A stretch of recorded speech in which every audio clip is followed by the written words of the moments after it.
Hello guys, welcome back to my another video. আজকে আমরা আলোচনা করব বদ্রি পাখির সম্পর্কে।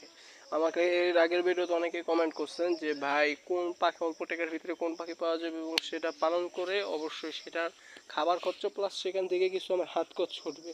তার জন্য যারা পাখি পালন করে নেয় তারা খুব সহজে বদ্রি পাখি পালতে পারবে। হ্যাঁ, এই যে আপনারা যে সবুজ কালার যে বদ্রি পাখিটা দেখতে পারতেছেন, এটা মোটামুটি খুবই অল্প দামে পাওয়া যায়, মানে 5 থেকে 600 টাকা হলে অ্যাডাল্ট জোড়া পাওয়া যায়।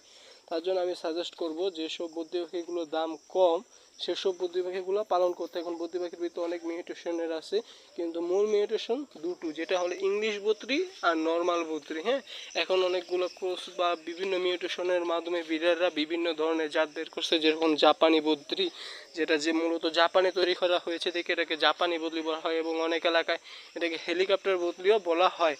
এখন এক এক এলাকায় এক এক ধরনের বদ্রির নাম বা বিভিন্ন জাতের কমিউনিকেশন ধারা এটার কি করা হয়েছে। কিন্তু আমি আপনাদের যে জিনিসটা সাজেস্ট করব, আমাদের যে বদ্রিটা নর্মাল বদলি বলা হয়, হ্যাঁ, সেটা পালন করতে প্রথমে। এটা পালন করে কি হবে, এটা রোগ ব্যাধি ক্ষমতা বেশি, ডিম বাচ্চা পারে বেশি, বা অনেক ধরনের সুবিধা আছে। মূল কথা হলো এটা আপনি অল্প টাকায় পাবেন। তার জন্য আমি আপনাদের সাজেস্ট করব যে এই বুদ্ধিটা পালন করতে। এই বুদ্ধিটা পালন করলে আপনাদের সমস্যার মোকাবেলা কম করতে হবে। আমরা যে প্রথমে যে কাজটা যে করি, যেরকম আমি মনে করছি বদ্রি পাখি পালন, হাটে গেলাম আর একটা বদ্রি পাখি, একজোড়া বদ্রি পাখি নিয়ে আসলাম, এটা সবচেয়ে বড় বোকামি। এটা সবচেয়ে বড় বোকামি। আমরা কি কাজটা করব, প্রথমে প্রথমে আমি একটা সুন্দর, যতটা বড় পারি একটা বদ্রি পাখির ঘর তৈরি করব। তারপর আমরা কি করব, হাটে গেলাম, হাটে গিয়ে একজন ব্যক্তি, ধরেন আপনার 5টা বদ্রি পাখি আনছে, আমরা ওই 5টা নিব না। আমরা কি করুম, ওই 5টা বদ্রি পাখি নিব না।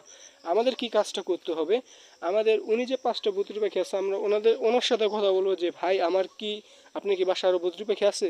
এখন উনি যদি বলে যে হ্যাঁ ভাই আরও আছে আমার বাসায় বদ্রি পাখির ফার্ম, বা এরকম টাইপের যদি কিছু একটা বলে, তাহলে আপনাকে যে কাজটা করতে হবে না, নাম্বার নিতে হবে, ওনার সাথে যোগাযোগ করতে হবে, এবং যে বাচ্চাটা উঠবে কোয়ালিটি ফুল বাচ্চাটা যে ওনার কাছ থেকে আপনি আনবেন কোয়ালিটি ফুল, সেগুলো আনবেন। তার ফলে কী হবে, দেখা যায় উনি অ্যাডাল্ট বদ্রি বিক্রি করতেছিল 600 টাকা করে এক জোড়া, আপনি এক পেয়ার পেয়ে গেলেন গা 300 টাকার মধ্যে। তার ফলে আপনার কী হবে, তার ফলে আপনার আর কি এখান দিয়ে টাকাটা বাঁচবে, এবং আর কি মানে এক জোড়ার টাকাতে আপনি 2 জোড়া কিনতে পারতেছেন। এখন 2 জোড়া কিনতে পারলে এক জোড়া যদি মারাও যায় তারপরে কিন্তু সমস্যা হয় না। আর বদ্রি পাখি যেরকম আপনার অল্প দিনে ডিম বাচ্চা ফুটে ফেলে, মানে আপনার 4 থেকে 5 মাসের ভিতরে অনায়াসে এই বদ্রি পাখিগুলো ডিম বাচ্চা ফুটে ফেলে। তার জন্য আপনাদের আমি যে জিনিসটা সাজেস্ট করব, যে এই যে সাধারণ যে বদ্রিগুলো আছে সেগুলো পালন করতে, এগুলো পালন করলে লাভ বেশি।